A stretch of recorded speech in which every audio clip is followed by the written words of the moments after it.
Hey, everybody, welcome back to Close Up with Jesus, episode 12, I do believe. Today, we have three speakers. You have myself right here, Ryan, Kelton, Kelton, and then my brother Caden. who has been in class with us, but has not talked yet. So, here's what he sounds like. Hi. But he gave us the idea for today's lesson, which we are thankful for. Thank you, Caden. It would have been really good Yeah. for the 4th of July, but we honestly could not really come up with anything. It was And not if we- ready. And if we were going to do anything on the 4th, we wanted it to be American themed, but now we have We couldn't figure out what it would be or what it should be. You know what and I then find Caden funny? comes over here and just like drops a bomb on our head. And it's You like, know, I find funny. I was thinking about this while I was in the bathroom. okay. But today, enough little foreshadowing. Today's is in God We Trust. It's the relationship America has with God and how, to its core foundations, how they intertwine and how America needs God and how it's built on God. And we have a video today to show that, and it's kind of a long video, kind of longish. It's only 15 minutes, so it's not too long. just 15. Just 15, but it's really good, and I love it. And a lot of people call it the hidden monument or the secret monument because not many people remember or know it exists. Also, if you can hear us better, let us know because we're trying to hold the microphones today, and we tweaked some stuff in the sound settings. So if we sound louder, tell us so we know. Oh, yes? Oh, there we go. Without further ado, let's start the video. And we're going to mute your microphones so you might hear a little click.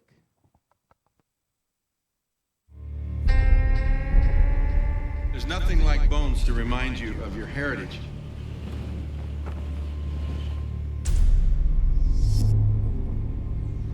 And that's why I like bringing people up here, because it reminds us of our own mortality. It reminds us that we are in a relay race. We're in a generational relay race. And they understood that.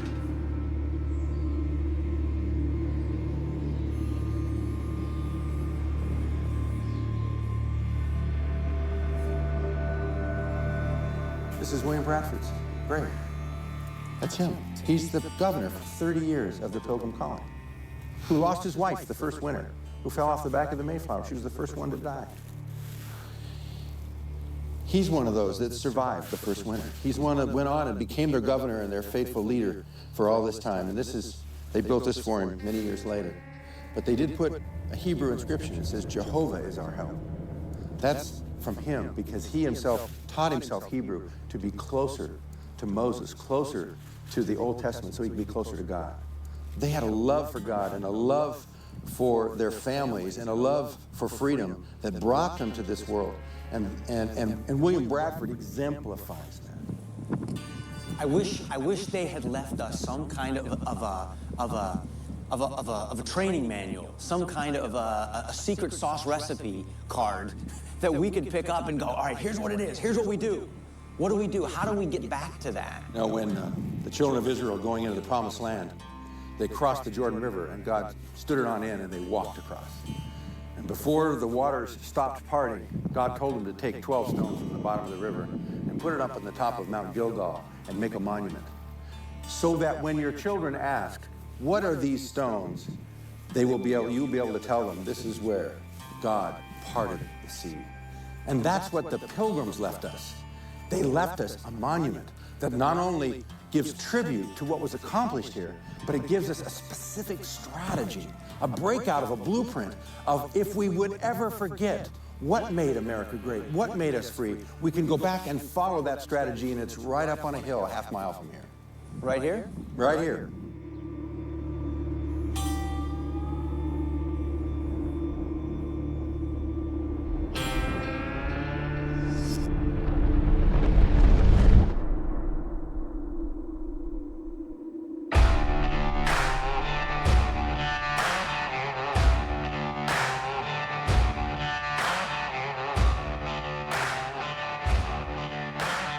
This thing is huge. It's 180 tons of solid granite. It's the largest granite monument in America, and it's hidden on a hilltop overlooking Plymouth in a residential neighborhood. I've never heard of this. Hardly anybody in America knows about it, and yet the people of America put this together over a 70-year period, paid for by the Congress, paid for by the state legislature in Massachusetts, as a strategy laid out. We call it the Matrix of Liberty, that was given to us by the forefathers, by the Pilgrims. And those 130 years ago, when they built this, wanted to leave this behind for us, so that if we would ever forget how liberty is built, we would know what to do to regain it. This is how they did it. This is how they did it. Now, if somebody else wants to try another way, which is what's happening today in America, we're trying 1,000 ways to turn America around, but this is the way it was done. This is it. The only successful strategy of liberty that has ever been carried out in the history of mankind. Well, let's walk through it. And let's take this strategy apart. What does this mean? What are they trying to tell us here? So where do you Well, start? her name is Faith. It says so right there. So, we see right there the first stone in this entire thing to build a nation, right, that the founders of our nation left us, is the building block has to be faith, right? And I think that's kind of really important, because in everything you have to have faith, but especially in God, because if you're starting your own nation, you're going to need God's help, because it is hard. Right, and something put it lightly. Kane had brought up while we were watching the video was the whole entire reason they left England was for religious freedom and freedom in general. Yeah. So, Also, Kelton's off screen now because there's not a lot of room up here. Yeah, they left for religious freedom and to be able to practice their faith openly. And they don't have to do it in secret. All right, we're going to continue with the video now. I just wanted to mention that.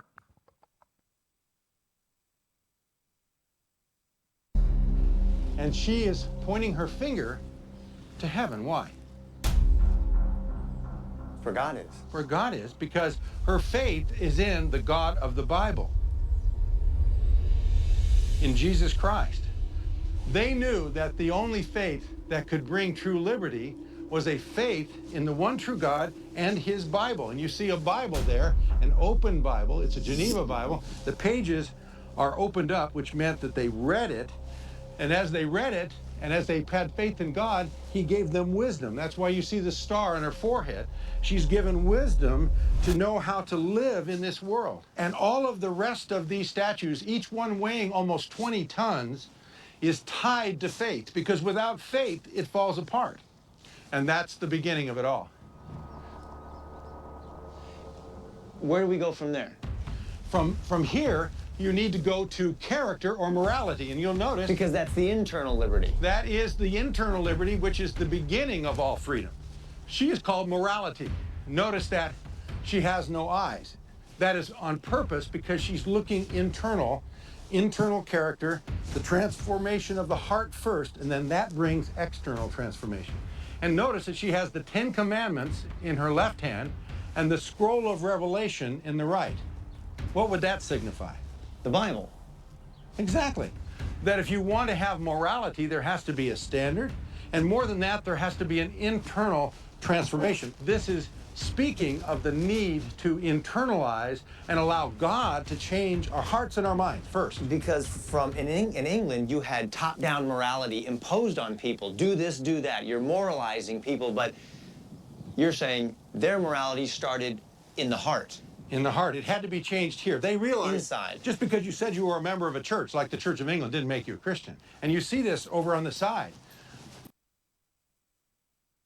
So right there we see, like he said, everything is tied to faith. So the foundations of our country, all the pieces of it have to be tied to faith, otherwise it all falls apart.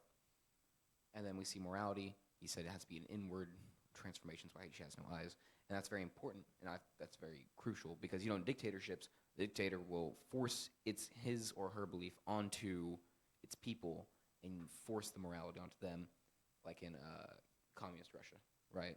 They were very atheist because they didn't believe in God, because if you believe in God, well, now there's morality and what the communist state is doing wrong. So the communist state, the state is God in communism. And that was like I said before, like England's top-down morality, and that doesn't work because you cannot control another person and their actions. You can try, but it's not going to work very well because they still have their own autonomy. They can still do what they want to do. And so for a society to work, there has to be a set code, and that code, the perfect code, is the Bible, because it literally has an answer for every single thing. Yeah, I mean, any situation that you are in, the Bible can pretty much answer in some way, shape, or form. So, like, you're... Sorry. No, you're good. They can still see you in the mirror. Yeah, I know. Came by I that saw earlier, that. and I was looking. I was like, oh, sorry. Hello.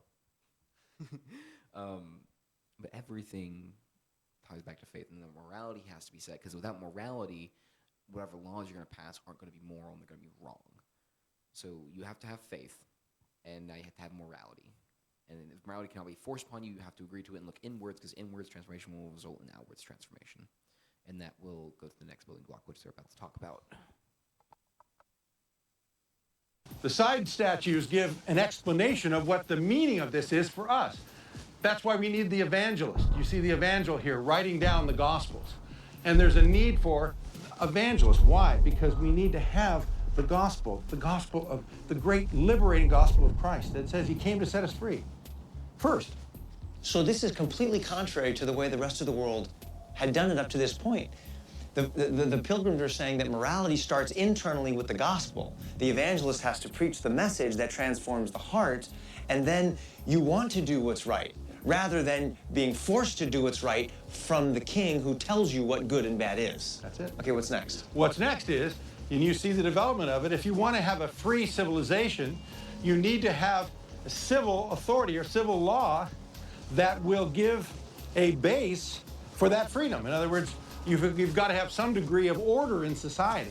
And that order, as you see here, is built upon law. The principles of God's law then are related into the civil law. And that's what we see here in his left hand. We also see his right hand is extended in mercy. Mercy toward those that he's dealing justice with. Why? Because this form of law has a degree of equity in it. And you see this in the side statues where... Can we go see? Yeah. Justice. She's holding the scales of justice with justice and equity, which means that, when a crime is committed, it should be cared for in terms of its punishment, the same for the rich and for the poor and for everyone else. There should be equality under the law. On the other side, we notice that this form of law is different than the laws of so many nations that are built on tyrants, that are built on, if the Aztecs wanted to cut your heart out, they just cut your heart out. Here, mercy. Mercy built upon the base that he offers us, mercy and grace, along with law. And in this form of law, there is that tremendous mercy. So you have to start with faith. Faith in the true God, that produces the internal morality of the heart. You have a standard by which to judge what good and bad is, and then you create a moral system of law to have a basis for a free and just society that can mete out justice when crimes are committed, but also extend mercy to people and show them grace. And then that gives you the freedom. Once you have a society that's built like this, now you have a civility in society. Now you can educate your children. So, like literally just said, you need morality so you can set up laws. So you need faith to get morality, to get law, and which have law, justice, and God is He's a just God, right? So again, this is relating back to faith. It's back to God, because God is our compass. Right. And you need mercy. And mercy is a very Christian idea. It is not in many, if any, other religion. Yeah. Mercy is not a thing. It's only a thing in the Christian Bible, which is really, really A cool. lot of other religions actually teach more so of revenge, in a sense. And, or vengeance, yeah. Yeah, or vengeance. Vengeance. But the cool thing about monuments and statues and all sorts of stuff is they're, like they said in that video already, they're reminders, right? So they're teaching opportunities for you to look back on from people that made it in the past that you're not a part of, you know? So. And we see that it worked because we became from a fledgling nation to a superpower extremely quickly.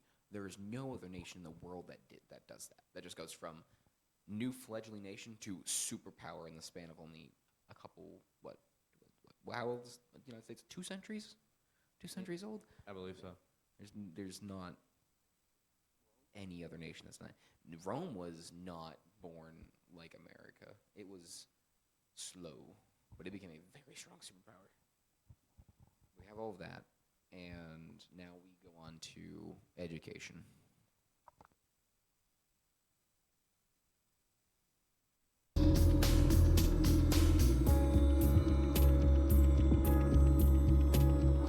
Here, they could train them. And you see the lady here in the statue of education, and she is opening the Word of God or the Book of Knowledge, and she has got the wreath of victory she's wearing, about a 25-year-old woman.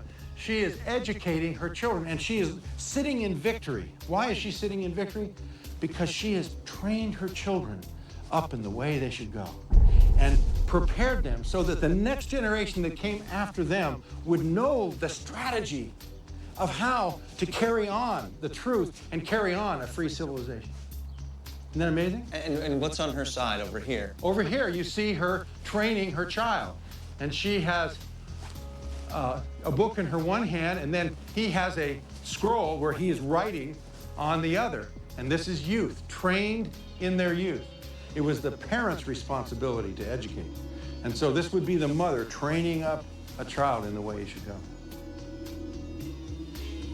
You know what I think is interesting is that they had just left England and left this top-down government system. So when they got here, their idea of education wasn't send your kids off to a government school to educate them.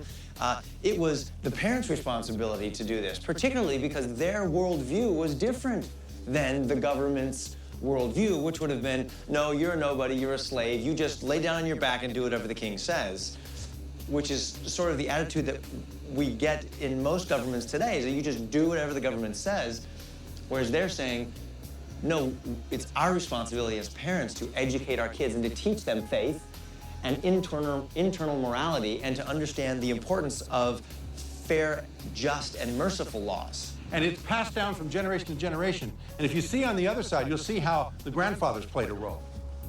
For it's not just the father. Of course, the father and the mother are the key educators. But the key is the hoary heads. Those are the older ones who also have a role. Because you see the guy with the beard here, he's the old guy. And what do you see his left hand pointing to?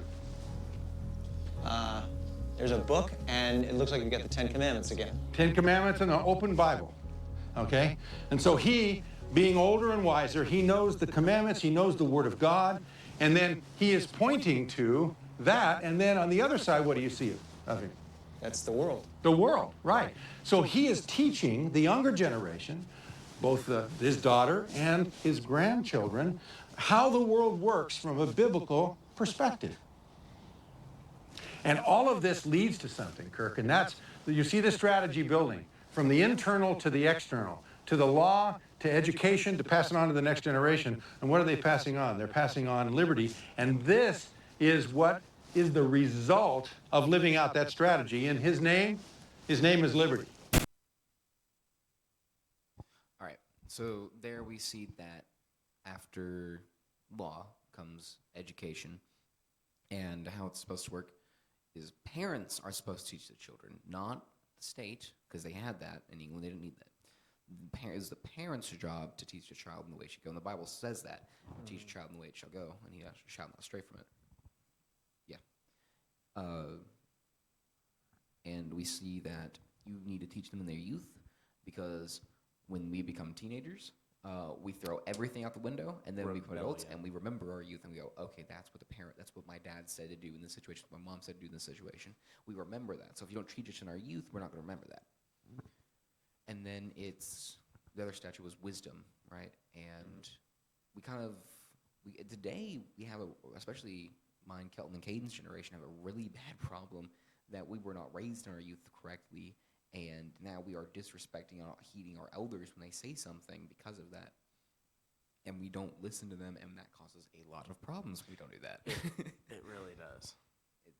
And like something that I liked though, in that statue of education is the fact that they had the book of knowledge, the Bible, which is something the government schools took out a long time ago. Like they removed the Bibles from the schools, and like ever since then, a whole lot of things have happened, obviously, and children aren't getting as much of, like, yes, they're still learning things, but they're not learning like of God. And like, yes, there are still Christians in the schools, obviously, but like in Utah right now, they've banned Bibles from their elementary and middle schools, the students carrying them. Yeah, it's it's bad when people in like the 1960s have better grammar than today's generation, and we have the internet. Like, we have life on easy mode right now with the internet, and especially in grammar. And we're like, how do we spell Utah? I don't know. That's just freaking popped in my mind. But we were really UTAH. we were really bad. I know that I is had 'cause a saw it. I had a kid yesterday. What did he ask me? How do you spell prison? Prison. That's what he asked. No, that's what he asked me. Is how do you spell prison? The dude's not like 5. He is older, and he didn't know how to spell How prison. old is he? It's really bad. I'm not gonna say any age because I don't want to call them out. Our age? But no, We're not going to call them But- out, but their initial spell. No. their initial spell. No, We're not Brother I don't Ray. want to do that. And I don't want to embarrass them. But it's really bad when they can't spell right. Like, that's really, really bad. And it's part of that is, again, we're not training. The parents aren't taking responsibility and doing what they should be doing, and not teaching the youth. The youth aren't heeding their elders and not listening to the people who want to teach them and give them wisdom, because when you're older, you get more wisdom. And that's not saying that every old person's smarter than younger people, but they have more life experience, and generally, they have more knowledge than you do. With age comes wisdom and knowledge. Also, I feel as if whenever you hang around older people, it is easier to learn from them because they've lived it. They're not just telling you because they learned it from a book. They lived it. I mean, so they're going to know more about it rather than whatever this person wrote down and is wanting you to know. Indeed, very well said. Yeah, they like Angel said, they lived it. So I mean, they're gonna know better than you, and you may not like what they say. Like, I made a stupid mistake and did not listen to literally anybody. Like, literally, like that dude over there, Kelton, was like, Ryan, that's stupid. Do not go date that girl. Was it? Yeah, this is And middle school. I was like, but I'm in love. Oh my goodness, I'm in love. It was so stupid. And everyone was like, Ryan, be careful. Ryan, be careful. Ryan, be careful. And I'm like, I'm free. I was thought not. it was hilarious. It was so bad. That was a very bad relationship. Don't date when you're young. Don't do it. It's stupid. Don't do it. Or just don't do take it. or just don't take it entirely seriously, because we got a long way to go. Yeah. Well, we hope. We hope. Yes, indeed. Right. Save your sex for True. marriage. We had an entire lesson about that. Go watch it. It's called Hush Hush. It's called Hush Hush. What was the point of that? I forget. Right, listen to your elders. That's right. I didn't listen, and that caused problems. When you don't listen to your elders and you don't heed wisdom when it's given to you and it's repeated, it's probably from God saying, "Hey, dumb person, stop it." And like, you especially need to listen whenever your elder is giving. Oh, sorry. Especially when your elder is giving you biblical knowledge. Yeah, and especially like, then. because it's not the fact that they're just telling you that they know more or anything like that. They're using the Bible and implementing it into their story. They're giving you their testimony so that you don't do what they did. Yeah, you don't repeat the same mistakes. And a lot of times, especially when it's our parents, and we see them do something they're not supposed to do, that can weigh on us, and then we'll be like, well, it's okay then if we can do it, because they did it. Monkey see, monkey do. Monkey see, monkey do. But the point of them saying, hey, don't do this, it caused me a lot of strife, is not for you to do it. It's so that you can break the cycle. Like alcoholism, being an alcoholic, it is not just a thing, it is a genetic thing. If your parents were alcoholics and your grandparents were alcoholics, and you take a drink, of being an alcoholic yourself. Indeed, your chances spike. It is insane, and it takes some of- I think it's 5 generations to break that. Yeah, it's 5. It's and really bad. And some of it is even psychological, because if you're in a household where your parents are drinking, then it becomes normalized to you. Mhm. So yes, there's a genetic part and a psychological part, and both are hard to break. All right, on to I think it's the final statue, and that statue is Liberty.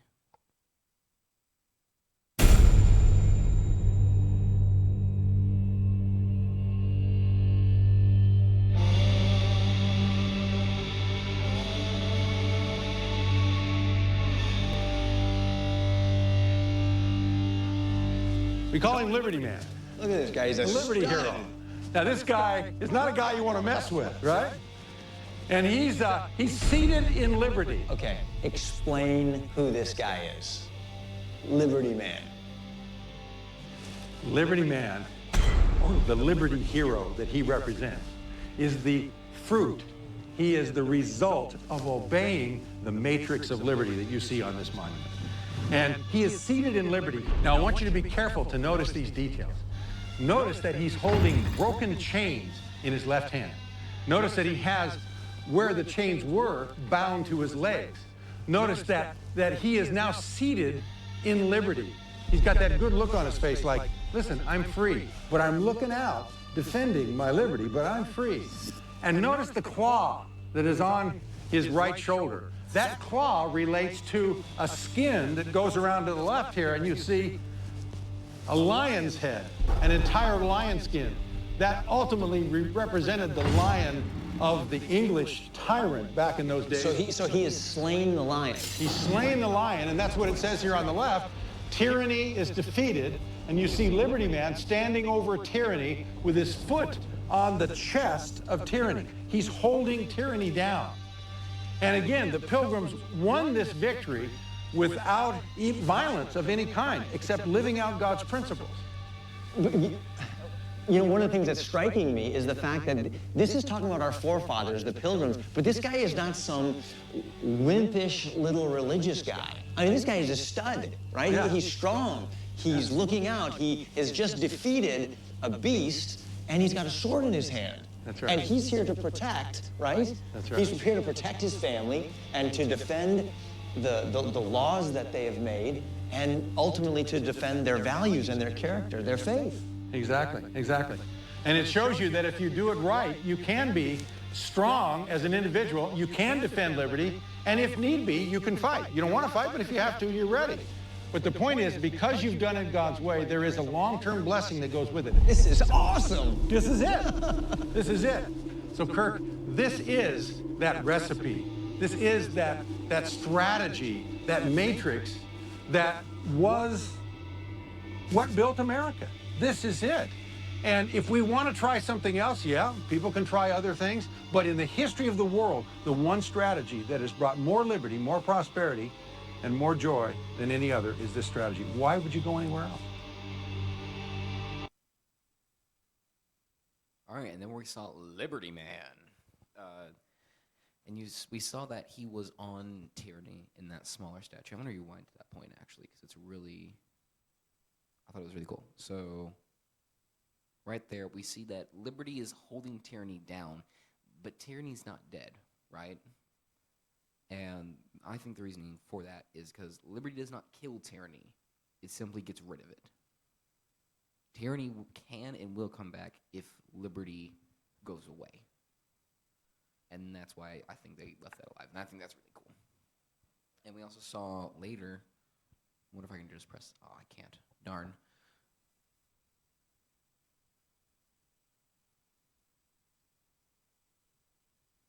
Come on. Well, there's a sword. We see here that Liberty Man is ready to defend, right? He's ready to defend his liberties. He doesn't want to fight, but if he has to, he can. And I think that's really important because Christians, we are viewed as very peaceful people, right? And we look like very peaceable people, and we should be. However, Jesus does not tell us to just keep taking hits and hits and hits, and when we're getting beat up, to just take it. He doesn't say that. He says, defend yourself. He told the disciples before they went to the Garden of Gethsemane, get some swords so we may defend ourselves. I don't think he said it quite like that. It's me paraphrasing. And I can't quite remember which verse it is, but he got 2, and the disciples got 2 or 3 swords, and Jesus said, "That's enough, just enough to defend ourselves in case of bandits and such." And they went to the Garden of Gethsemane. That shows Jesus doesn't want us to be helpless and to be just meat bags being hit on. He wants us to be able to defend ourselves. I mean, even with any fight that you get into, there's always the option of taking a defensive maneuver over a harmful one. Like, yes, you can crash their skull in, or you can just make them, pass out. Right. Right. Do not kill somebody because they punched you. Like, that's stupid. Just defend yourself, though. Like, Caden, hit me. Okay. Let's say Caden did hit me. Okay. Caden, don't do that. Hits me again. All right, that's it. I am allowed to fight back. Or there's also always, like, I took Taekwondo, and I mean, I've always been taught, like, how to defend myself. You can just block the attack. Yeah. If someone is punching at you, you move out of the way, or you use your own arms to block that punch. And there are ways to de-escalate a fight before it begins. It takes 2 to tango, right? Yeah. So they're not going to get a fight if you're not willing to give it. You can do what Joseph did when Potiphar's wife tried to seduce him, and you can run. Mm-hmm. You can run from the sin and just get out of here. Skadoodle. Because it's easier to not be tempted by something when you're not even looking at it. So if you're getting really angry at somebody saying, "Your mama fat," just leave. Just be like, okay. I don't Okay. know how you've met my mother, but Bye. okay. Have fun with that. But we see the end result of all of this is liberty, right? We get liberty, we get tyranny is gone, and the final little statue is peace. And the only peace we get is through God. And that's why everything on the monument goes back to faith to God. Because otherwise, you can't have peace, right? You can't have liberty. You can't have the proper education, proper law, and proper morality. None of it works without faith. But peace is the end outcome. And that's what we all really want in life. We don't want strife. We don't want to be sick, and we don't want to fight other people in wars. We want peace. And the end result of this is peace. And we saw for a long time that worked. It was great until we started trying to change it and tweak it. And when we started tweaking it and changing it, problems started to arise. And we see that a lot today because we've strayed so much from the formula that it's falling apart. It's like when you bake a cake, right? You have a set of instructions. You have a cookbook. I got a cookbook for my birthday, and there's a lot of good recipes in there. If I don't follow the recipe to the letter, I can really screw it up. If I put, let's say it calls for a teaspoon of baking powder. If I put a cup of baking powder, it's going to explode. If the more we tamper with the formula in America, right, we stray farther from this, the worse it's going to get. The more you mess around, the more you're going to find out. Yes. The more you Love that poke meme. the bear. Mm-hmm. But More gunpowder put into the bigger it's going to explode. like with how America started as a basically Christian nation with the freedom of whatever religion of your choosing, right? We've strayed away from God a lot, and that's not because of the freedom of religion. It's because of like people, It's because people don't want to have specifically Christianity Yeah, in that freedom of religion. And again, sorry, you're good. but something else. The freedom of religion, that is also a new concept. Yeah, The freedom of mercy, right? That was a concept brought by Christian Bible. Freedom of religion is entirely an American concept. That is not a normal thing. Because every state at that time period had a state religion. And if you didn't follow it, that sucks for you. You're being Good luck being prosecuted. in jail. yeah. That was an entirely And- new thing. It's crazy. I hear you. Yeah, no, it's because I forgot what I was saying, but it's okay. Okay. It'll come back to me. Oh, a lot of people nowadays, I know what I was saying now. A lot of people nowadays don't actually like the fact and will a lot of the times try to twist and manipulate history to where they take God out of what had happened. Yeah. Like George Washington, Like, right? George Washington had actually, at his inauguration, he opened it in prayer with the entire, not congregation, but the entirety of the people that were there. Brother Ray uses this illustration all the time. George Washington also would lay his hat outside of his tent, and that meant that whenever that hat was laid down outside of his tent, to not go in and interrupt him because he is in the middle of a prayer. And like another instance of how God has been incorporated into our history so firmly and so much that that they don't even teach in school is the Washington Monument. Me and Ryan went to Washington, D.C. We've seen this cool monument, and we did not even know this. They did not tell us this. At the top of the Washington Monument is an inscription that I don't know what I can't say it because I don't remember, but it's something in another language. Caden's finding it. Yeah, Caden's probably looking it up right now. What it means is praise be to God. So one of the tallest monuments, one of the tallest even buildings probably in Washington, D.C., looking over the entire city, is a phrase that says praise be to God. Over probably one of the most corrupted areas in the United States, but Well, For right real. now, anyways. Besides California. But yeah. Well, California is bad, California is but just hell on earth. So what is it that says, Washington, Caden? D.C. It's is Latin. I'm not going to try and pronounce that, but you can. Luis Dio is what it says, I believe. Ryan can do it. I can try. Here's what we're gonna do. Give me Google a second. Translate. Yep. Yay. But there's just so much history with God in it. I mean, the Declaration of Independence, God is written into the Declaration of Independence. It's our God-given rights, right? It says something along those lines. I don't know. They try to Here we tip go. God out of a lot of things. That's not right. Sweet Jesus. 1 second, people. That's the Google wrong Translate's language. being funky.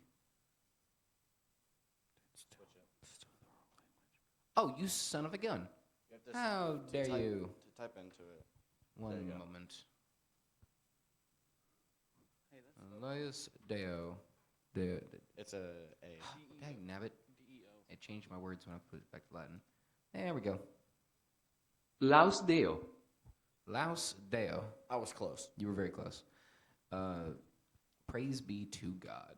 That is awesome. And it's in, like you said, it's in one of the craziest, most corrupt areas in the world. And Currently. neither party will disagree with that, because if you do, you are blind, because every politician, well, let's phrase that, almost every politician is corrupt. Mm-hmm. And, I mean, you can look at more than just that monument in Washington, D.C., and just about any monument in America. They have something incorporated in it that is related to Christianity, related Right. to God in itself.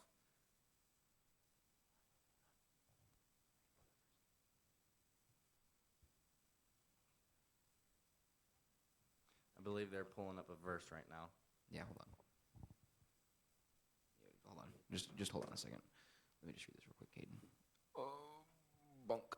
All right.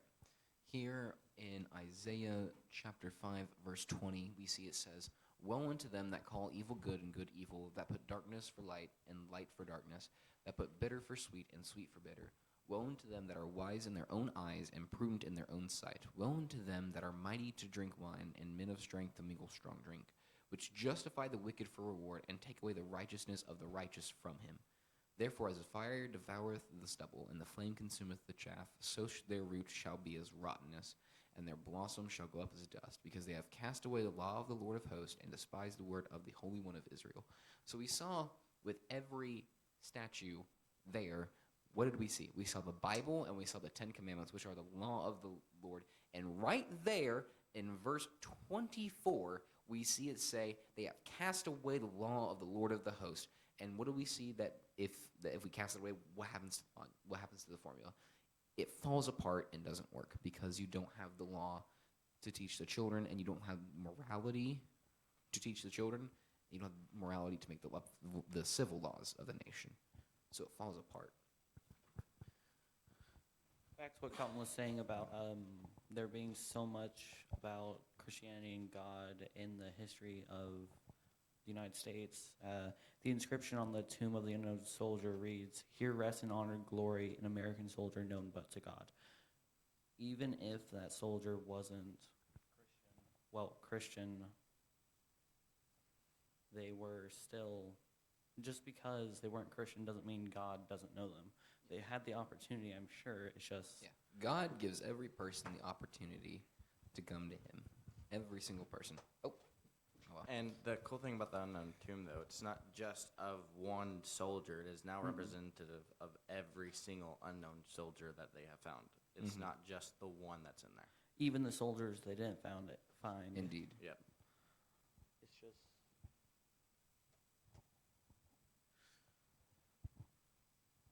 Yeah, it's every single one. And God knows the amount of hairs that are on your head. And that's crazy because I just cut my hair, if you noticed or not. And it's short and I lost a lot. God still knows the exact number I have on my head. That's how much he cares about you. He knows the exact number on your And head. he knows how many stars are in the sky of an ever-expanding universe, right? He made the ever-expanding universe. Exactly. That's insane to think about. The God who made the ever-expanding universe to go on for infinity that we can't even comprehend, and all the stars and the plants and the creatures and your eyes, that God loves you. And he wants the relationship with you. I was talking about that today to a guy at my school, and he said he had a religious argument with his mother-in-law last night, and he said, and I quote, "I can make anybody question their religion," and I went, "Okay, do me," and he's like, "What?" I'm like, "Do me," and he's like, "Okay, Adam and Eve," and I was like, "Okay, what about it?" And we went into this entire tangent, and someone walked in, and they were like, well, why did the snake want to do that? And I went, because of that personal relationship between the people and God. Like how me and you are talking, that's what they were able to do with God.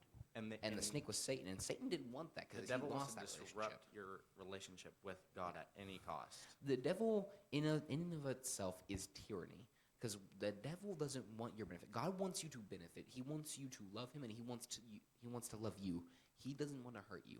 The devil wants to hurt you. He wants complete control of you, and he wants to just for you to be cast into hell with him. Because he already knows he's lost. He already knows that. But he doesn't care. He wants to pull you down with him if he can, though. And that's what tyranny does. Tyranny doesn't go, all right, I'm going to control all of you, and you're all going to be fine. And it's going to be fine. No, tyranny pulls you down with them. If they go down, you're going down with them. it's like the Nazis. Indeed. Yep. And just something that I want to emphasize a lot is that you just need to remember, like, where you come from. This is very July 4th, like, themed for this video, you know, because, I mean, I guess that's kind of our intent anyways. Yeah. But just to remember where you came from. I mean, this is, even in the Pledge of Allegiance, you know, God is in there. One nation, Under God. indivisible, with liberty and justice for all. Because God has to be above the nation. Because if you don't have God above the nation, that means the nation's above God. And if the nation does something contrary to the word of God, that's fine. That's not good, because then you lose morality and you lose the proper education and the proper civil laws, right? Everything gets screwed up because that screws with the formula. So it has to be God above the nation.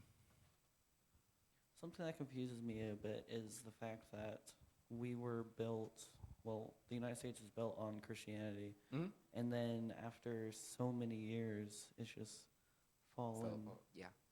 Well, that's what happens is in dire times, right? Like this happened to the Israelites within a span of like a couple years, not even that long. And we see that happen with America.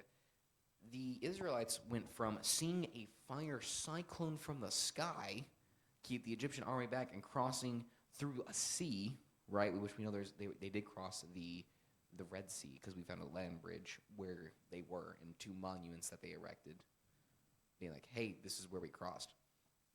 Crossed the land bridge to going in the desert. God, you're gonna let us die. I mean, Oh my gosh! Like he even gave them manna. he gave them manna which from is heaven bread from the every sky. single day. Every day. And you, like, how do you... And then they went and complained and said, all we have is a stinking... That was heavenly bread. I'd like to try some. And then they started worshiping, what was it, It was bronze? golden calf. Golden calf, yeah. Golden calf. And we even did an entire lesson on that. Yeah, It's insane. And we see that happen to to us, to America today. And the whole reason that we see it happen then and we have the Bible is as a warning to go, hey, don't do this. Pay attention, right? Crazy thing is, America's only 247 years old. Almost And 2 yet- centuries and a half. We 2.5 still centuries old. have so much trouble and just So much trouble. and like so much split. And It's a just- lot of it's caused by ourselves internally because people aren't like. What was the first thing, right? It was faith, and then what? face. I don't know. I think it was morality. Morality. It was morality. Because after you have faith, right, you have to look inward at yourself. And people don't like that because when we dwell on ourselves and we see our imperfections and we don't know God and know God forgives us for that and that with Him we can get through it, we get very depressed really quickly as humans. Yep. And it really screws us. So what do we do to fix that, right? Well, if you don't have God, you're going to put other people down. Drugs.